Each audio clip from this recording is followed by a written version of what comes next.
ملا تھا. یہ وہی ظالم لوگ ہیں جنہوں نے حاملہ خواتین کے پیٹ میں گولیاں ماری تھی. آپ نے ان کے کیریکٹر کو نہیں بھولنا.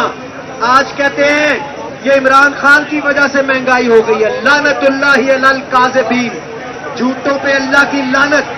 میں کہتا ہوں یہ نصف صدی کا قصہ ہے، 2-4 برس کی بات نہیں ظالموں. اس ملک پہ 60-70 سال سے تم ہی قابض تھے. اس ملک کو دلدل میں تمہیں نے پھنسایا تھا. جو ہمارے ملک کو قرضے میں جکڑا تھا وہ تمہیں لوگوں نے جکڑا تھا. آج اگر رائمنڈ کے محل کو کھدائی کرے تو وہاں ہزاروں ٹن سونا برآمد نہ ہوا تو میرا نام ابرار الحق بدل کے رانا ثناء اللہ رکھ دینا.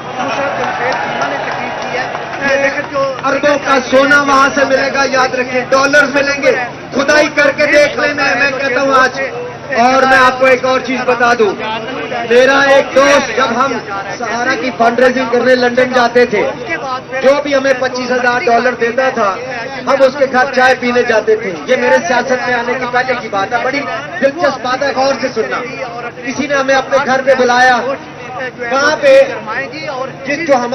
جس نے بلایا تھا اس نے بڑے محبت سے، معصوم آدمی تھا، اس نے تعارف کرا دیا. کہتا ہے ابرار صاحب آپ ان کو جانتے ہیں بٹ صاحب کو؟ میں نے کہا جی نہیں.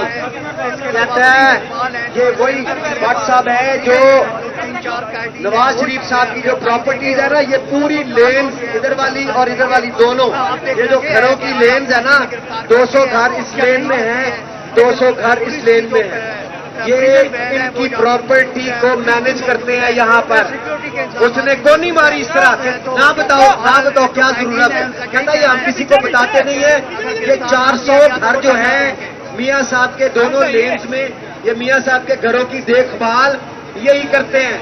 ابھی ہم نے تو صرف 1-2 پراپرٹیز ان کی دیکھی ہیں.